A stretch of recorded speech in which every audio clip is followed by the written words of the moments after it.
Hello, welcome once again to Stuff and Things, where I like to talk about stuffs and occasionally even things.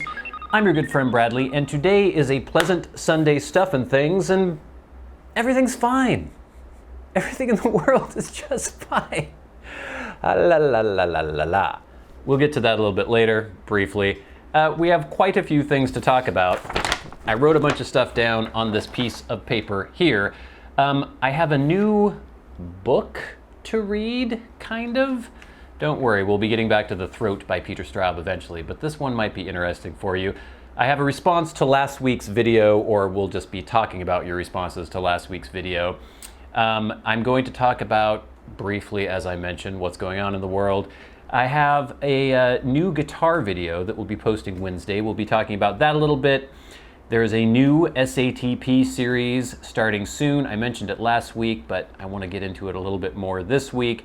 And then we will have your questions on hashtag askstuffandthings, which I also have right here in my hands. As I mentioned, though, we have a new book. Is it a book? A novella, I suppose you could call it. This is really weird, and I want to get into it. Didn't touch my timer, didn't start my timer. A while ago, like months ago, somebody wrote into me and they told me, this is when I was doing the Stuff and Things Read series on the channel, and they said, hey, I've got this great thing that you should read. It is called The Eye of Argon, and it is supposedly the worst piece of science fiction or fantasy ever written. And I thought, okay, that's weird, and I kind of looked into it, but then I don't know, one thing led to another and it just kind of went out of my mind. Since then, I've had a couple other people write to me about this, and I finally looked into it. And I'm sorry, I can't remember the name of the person who originally turned me onto this. And it is, it's so good. All right, let's preface this. This is from the Wikipedia page here, is a heroic fantasy novella that narrates the adventures of Grignr. It's Grignr. I'm going to say Grignr, a barbarian. It was written in 1970 by Jim Theis, August 9th, 1953 to March 26, 2002. Oh, yikes. He died young.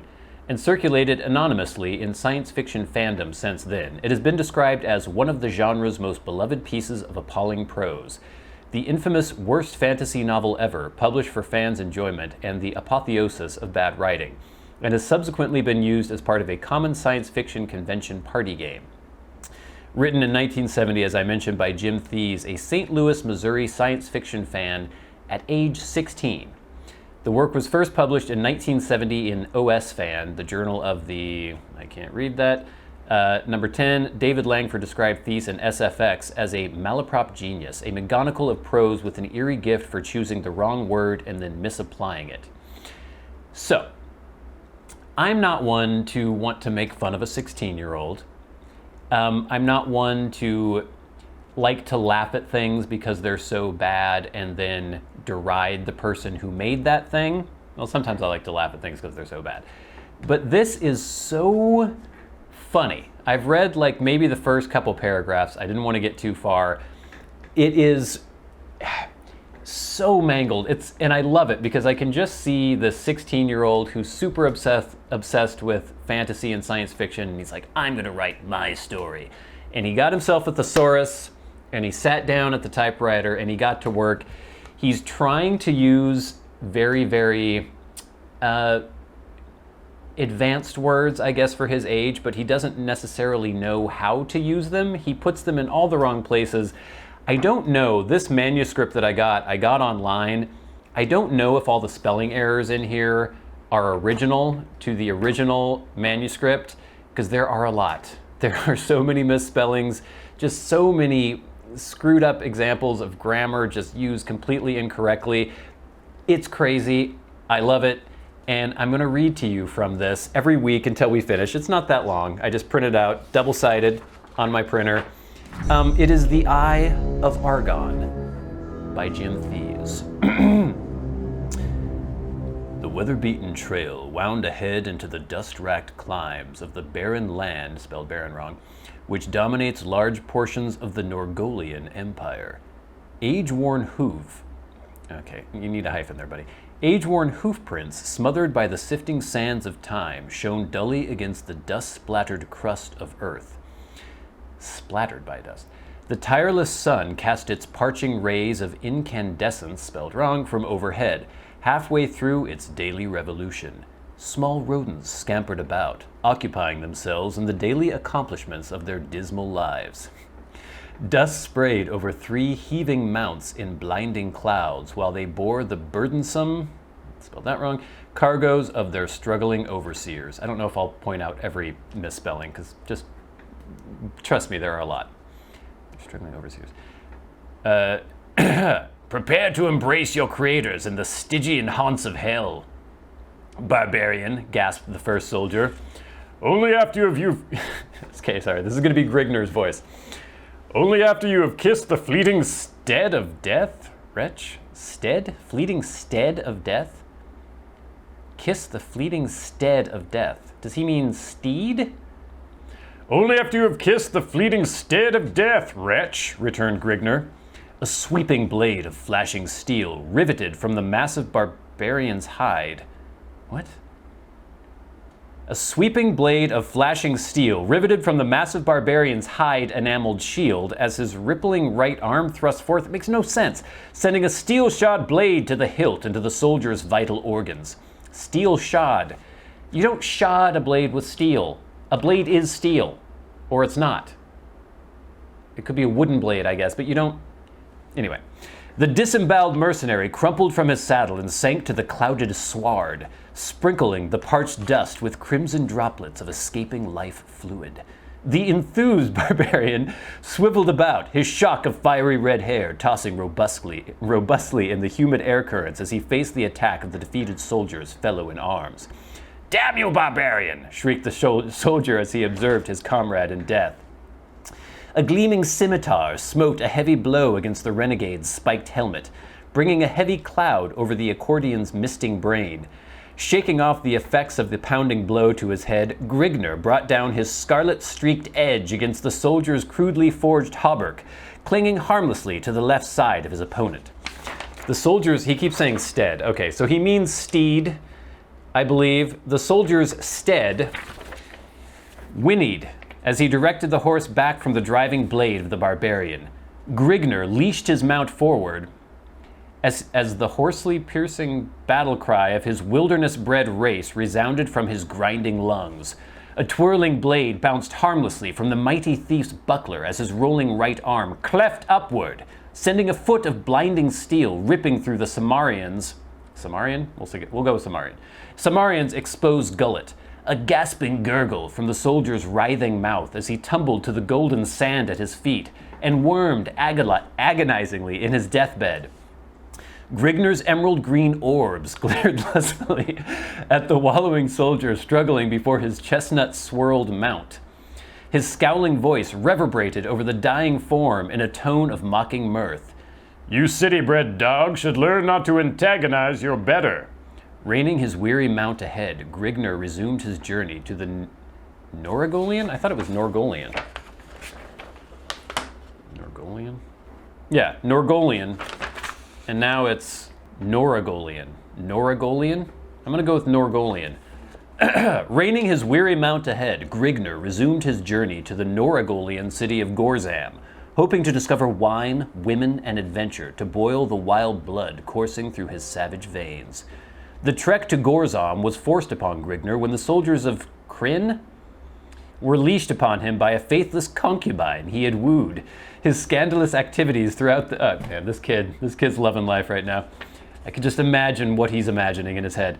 His scandalous activities throughout the Samarian city had unleashed throngs of havoc and uproar among its refined partisans. Or no, patricians? Leading them to tack a heavy reward over his head. He had barely managed to escape through the back entrance of the inn he had been guzzling in as a squad of soldiers pounced upon him. After spilling a spout of blood from the leader of the mercenaries as he dismembered one of the officer's arms. You don't dismember arms, you dismember a body, and that... He retreated to his mount to make his way towards Gorzalm, rumored to contain the hordes of plunder and many young wenches for any man who has the backbone to wrest them away. All right, that was chapter 1 of the Eye of Argon. Is it Argon? Argon. He's on his way to the Norgolian Empire. Grignar, and he is a lustful barbarian. We will continue that story in the next episode of Stuff and Things, Sunday Stuff and Things. But what's next here?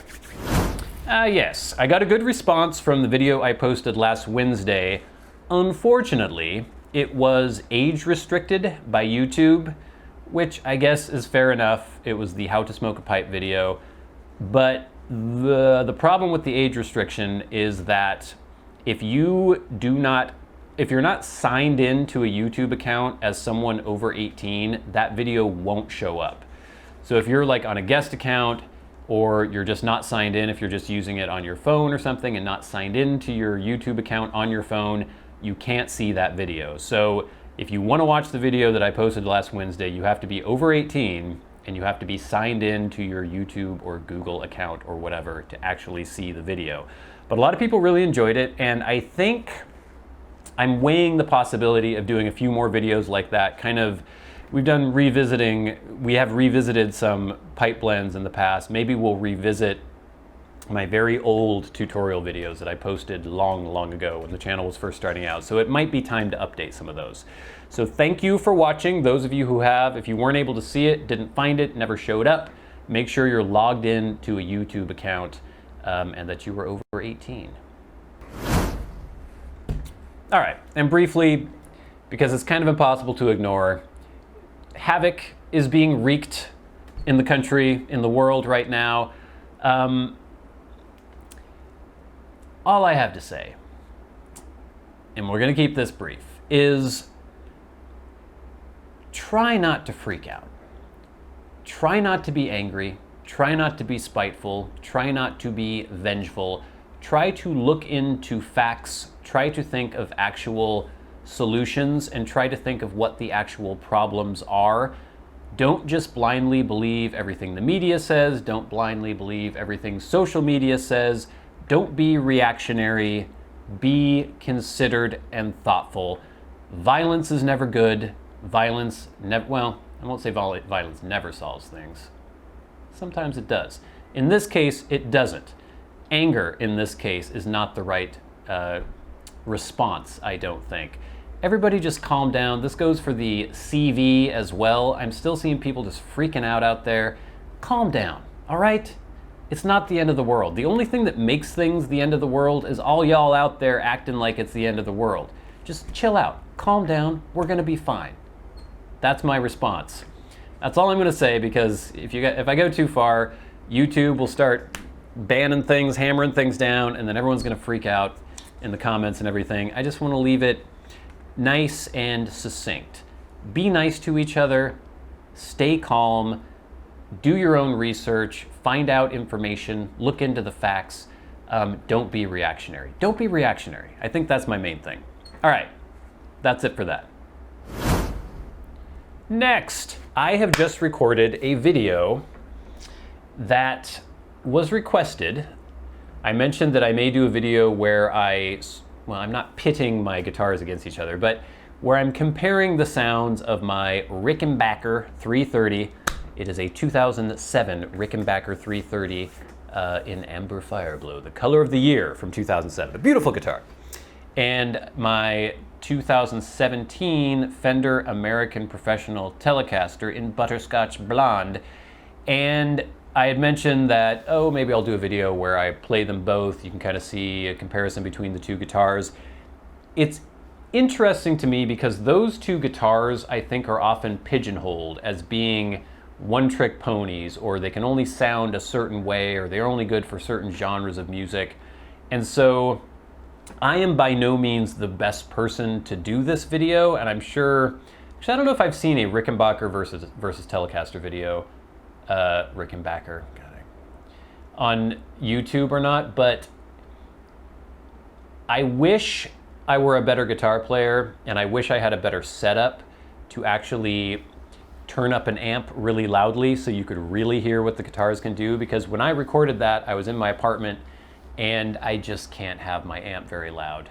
It's an AC-15 and I can like, here's off on the volume and I can go, yeah, just like that. That's as loud as I can go, or else it's just deafening in a small place and especially in an apartment building. So the video's good. I think you should watch the video. It sounds like I'm talking it down, but I just wish I could be louder. I wish I was a better player, but I played some stuff, compared the two together, and I think you'll see that there aren't, obviously the Telecaster has been used on so many different albums from so many different genres by so many different people. So the idea that it's not versatile is kind of weird to me. And the Rickenbacker, I think, especially gets pigeonholed as being, oh, it's just jangly 60s Britpop or British Invasion kind of stuff.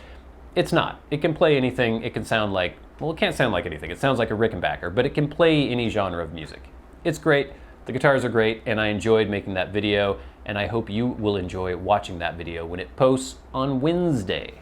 Check it out. Totally forgot about this. I'm enjoying a little bit of Dunhill 3-year matured Virginia today. I considered doing a revisited episode for this, but it's not available anymore. Peterson hasn't reissued 3-year matured Virginia, so I figured I wouldn't. I just had this tin and cracked it open, and it's good. I like it quite a bit. There's my revisited review of Dunhill 3-year matured Virginia. It had been a long time since I had had it originally, and I think I was pretty positive in my initial review. I think. It's hard for me to remember, but I'm liking it now. After that early morning pipe, I just never got into it. I did the entire tin within maybe a 2.5, 3 week period, and I didn't hate every bowl I had, but I never really found myself enjoying it. I never got into that zen, like, I'm really, really liking this blend right now kind of feeling you can get, that mood you can get in sometimes with a pipe blend. Never happened with early morning pipe. It does happen occasionally with 3-year matured Virginia. I'm looking forward to getting some more Elizabethan. I have been without it for a while. Some of you may know that it is very difficult to get blends in Washington. And for me as well, it is very difficult, and I am pursuing paths trying to find things because there are no brick and mortar stores in my town anymore. I think the last one finally closed, and there's basically no place to get really good blends anymore. And if you can't ship here, it's kind of tough. So, you know, hopefully you have family or friends who live out of state and who can help you out. So there are other avenues you can try to explore, I guess. But it's been tough for me to get blends, and I will keep trying to get blends in so I can review them for you. But just bear in mind that it isn't as easy as it used to be for me to just order something and have something sent here. Anyway, a new SaTP series will be starting this coming week on Monday. Yes, on Monday, the very last Outer Wilds video is posting. It's episode 50, nice round number. It's amazing that that happened to be the last episode. I didn't do that on purpose, I swear. And that game is really cool, and the last few episodes especially are really engaging and interesting. In some ways, I kind of felt like the game dragged a little bit. I think that had something to do with the way I had to play it when I'm recording. I can't play it the way I would typically play it. It's just not a very natural way of playing the game. But it really comes together, and I really do think it's a great game. So check out that last episode on Monday, and then on Wednesday, the very first episode of a new series is premiering, and I know that many of you will be quite pleased by the game that we're playing, those of you who especially perhaps enjoyed some of Kevin the Kurt's adventures in the past. That's all I'm going to say. I think you all know what it is, but it's premiering Wednesday. We'll have another episode Friday, and then it's going to be all that game for the foreseeable future, maybe checking in on Animal Crossing or Minecraft every once in a while, because I'm still plugging away at Animal Crossing as well. So please, check it out. But now, gang, it is time for hashtag #AskStuffandThings. Remember, if you have a question for me and you would like it answered on the Sunday Stuff and Things, tweet at SATBradley with the hashtag #AskStuffandThings, and I will do my best to answer your question on the next Sunday Stuff and Things. Also, if you are a Patreon supporter, you can write to me there. First, via Twitter and 1.21 gigawatts at ninjatu88993807, we have a question. The question is, hello Bradley, you still keep me watching after all these years. Good work, bro. I was wondering, after your how to smoke a pipe video, will you be doing a pipe maintenance video? Maybe. Like I said, I am considering redoing that whole series. Maybe not the exact same videos that I did, but kind of consolidating, refreshing, updating all that stuff, because my opinion has changed on some of that stuff throughout the years. It's been, 5-6 years since I did that series, so as you evolve in the hobby, your opinions may change, you may have different advice with experience and everything, so I may do maintenance videos, I may do all kind of new tutorial videos. We'll see. Next, from MP Feldman at Count Vivant. Thanks for the book recommendation. I Googled it, but couldn't find it. If you think of the name, please give me a shout. I'm very interested. I believe the book you mentioned is when I was talking about history, or I was asked a question as to whether or not I enjoy history. I mentioned a book, and I completely conflated the book title. I think I called it like Europe Between the Ice or something like that. That's not what it was. It was actually this. I found it at home. It is After the Ice, A Global Human History, and it is by Stephen Mithen, or Mithen, and it's really cool. It's written,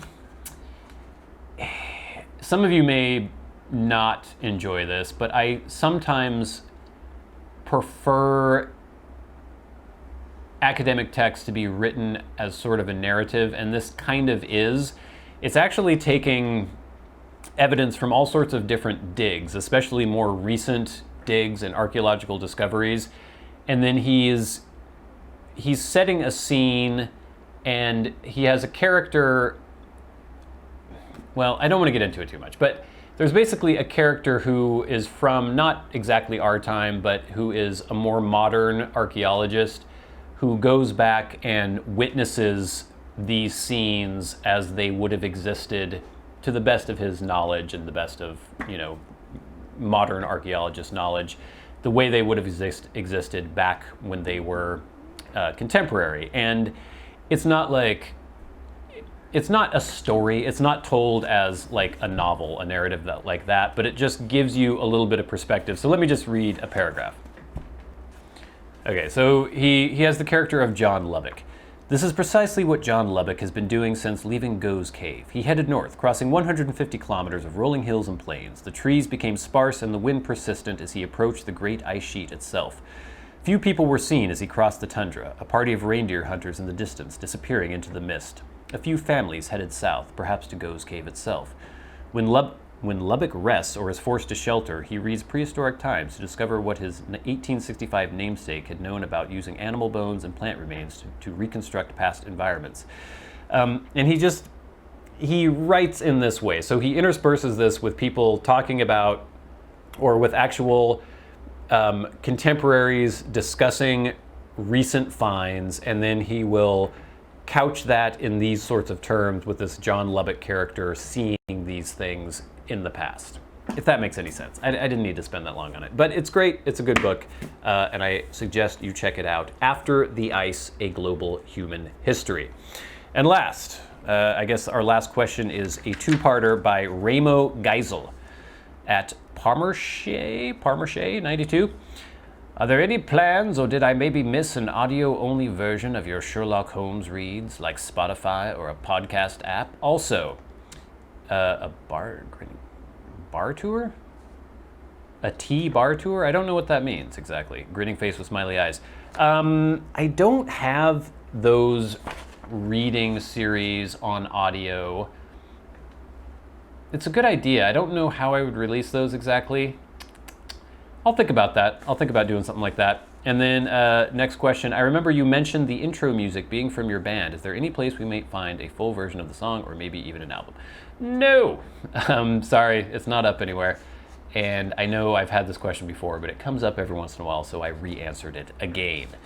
But thank you so much for your questions, and thank you. You just recently became a Patreon supporter, and I appreciate that very much. Gang, I think that's it for this week's Sunday Stuff and Things, except for the most important part, and that is where we thank our Patreon supporters.